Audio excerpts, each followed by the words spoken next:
اعوذ باللہ من الشیطان الرجیم بسم اللہ الرحمن الرحیم السلام علیکم ورحمۃ اللہ وبرکاتہ۔ پاکستان ایک اسلامی جمہوریہ ہے، مگر بدقسمتی سے صورتحال یہ ہے کہ آپ کو جگہ جگہ یہ اشتہارات نظر آئیں گے کہ بابا جی جو سحر بنگال کے ماہر ہیں ان سے اپنے مسائل حل کرائیں، اور فلاں بابا جو کالے جادو کی کاٹ پلٹ کے ماہر ہیں اور سحر افریقہ کے ماہر ہیں ان سے اپنا مسئلہ حل کرائیں۔ دیکھیے، بات یہ ہے کہ جو شخص کسی جادوگر کے پاس گیا، چاہے وہ حقیقتاً جادوگر ہو یا فراڈیا ہو، کیونکہ اکثریت تو فراڈ ہے، 1000 میں سے شاید ایک جادوگر نکلے، وہ بھی چھوٹا موٹا۔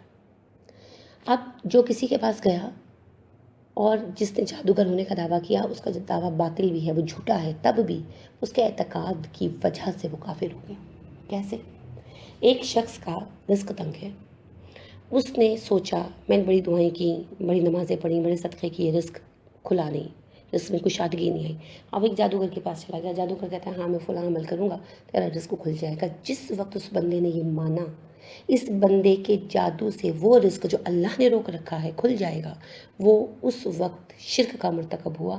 اس نے اس جادوگر کو اللہ کا ند، اللہ کا رائول، اللہ کا مد مقابل مانا، حالانکہ وہ کر کچھ نہیں سکتا۔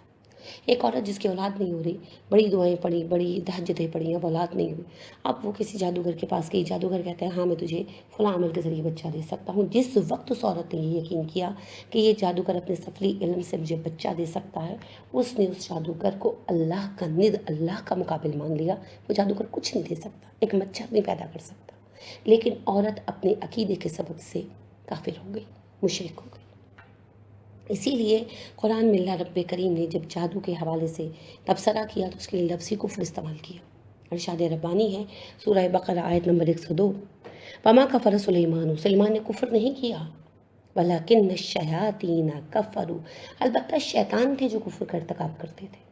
حضرت سلیمان علیہ السلام جب وفات پا گئے تو یہود نے ان کے متعلق مشہور کر دیا کہ ان کے معجزات، ہوا میں اڑنا، جنوں کو قابو میں رکھنا اور جانوروں کی بولیاں سمجھنا معجزات نہیں تھے بلکہ جادو تھے، مختلف منتروں کے ذریعے یہ صلاحیت تھی۔ تو طرح طرح کے منتر انہوں نے سلیمان علیہ السلام کے نام سے لوگوں میں رائج کر دیے۔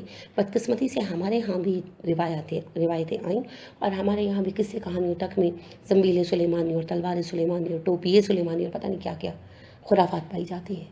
سلیمان علیہ السلام بلا شک و شبہ اللہ کے رسول تھے، اور آپ علیہ السلام کو جو کچھ طاقتیں ملی تھی اللہ کی طرف سے بطور معجزہ ملی تھی، مگر ان لوگوں نے ان پر جادو کا الزام لگایا۔ اللہ اس الزام کی برات ظاہر کر رہے ہیں تو جادو کا لفظ استعمال نہیں کر رہے، کفر کا کر رہے ہیں، اس لیے کہ جب کوئی جادو سیکھتا ہے تو وہ جنوں کی حاکمیت تسلیم کرتا ہے، ان سے مدد طلب کرتا ہے، ان کی برتری مانتا ہے، تو اللہ کا انکار کر دیتا ہے۔ اسی لیے جادو سیکھنے کو یا جادو کرنے کو کفر کہا گیا، اور اللہ نے کہا سلیمان نے کفر نہیں کیا، کافر تو وہ تھے جو مختلف شیاطین تھے، شیاطین انسانی بھی ہو سکتے ہیں اور جنات میں سے بھی ہو سکتے ہیں، شیطانی دماغ کے لوگ کافر تھے، اور ان کا کفر یہ تھا یعلمون الناس السحر، وہ کفر کیا کرتے تھے؟ لوگوں کو جادو سکھاتے تھے۔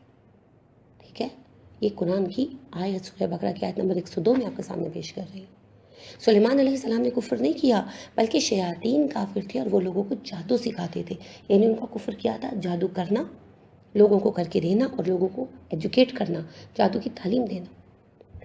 وما انزل علی الملکین ببابل ہاروت و ماروت، اور جو ہم نے ہاروت و ماروت کو اتارا، دو فرشتوں کو بابل میں، وما یعلمان من احد، وہ کسی کو جادو نہیں سکھاتے تھے، حتیٰ یقولا، جب تک وہ دونوں ان کو سمجھا نہیں دیتے تھے، انما نحن فتنۃ، ہم تو تمہارے لیے ایک آزمائش بنا کر بھیجے گئے، فلا تکفر، بس تو کفر نہ کر۔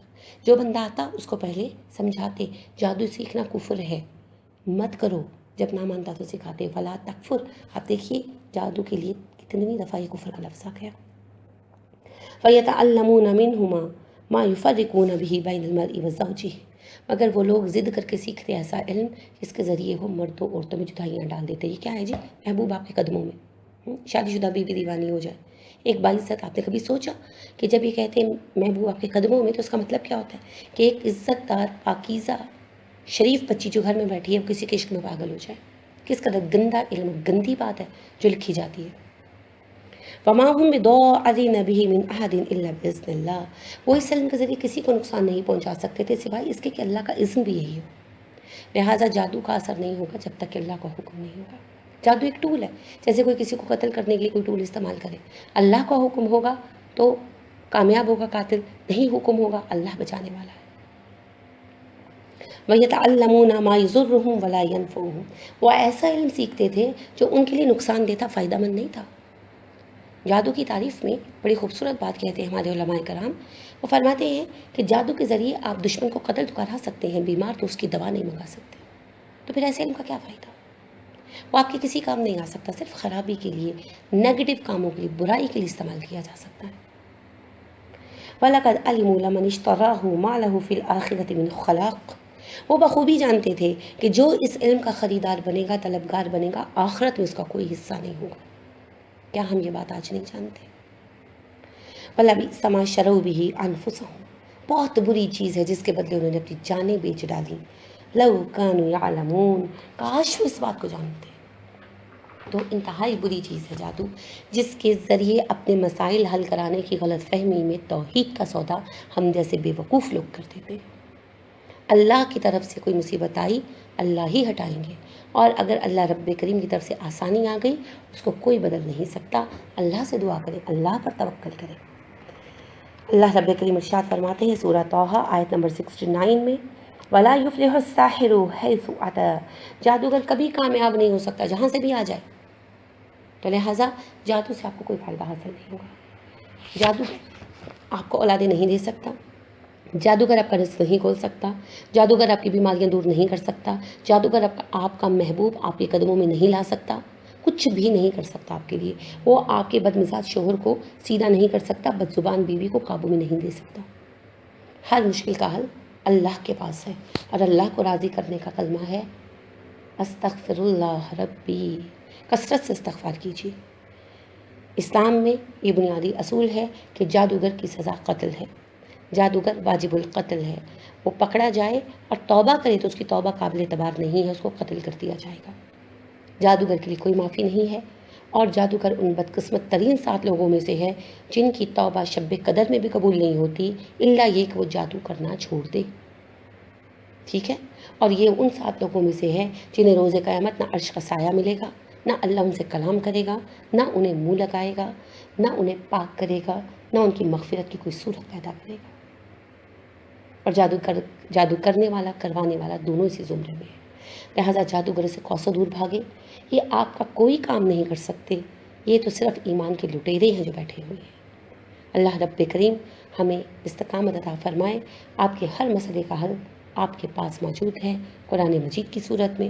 کثرت سے استغفار پڑھیے، جب پریشانی آئے کثرت سے صدقات کیجیے، نماز حاجت پڑھیے، اور اللہ رب کریم کے حضور اپنی حاجات پیش کیجیے، وہی حاجت روا ہے اور وہی مشکل کشا ہے۔ اللہ رب کریم ہمیں استقامت عطا فرمائے۔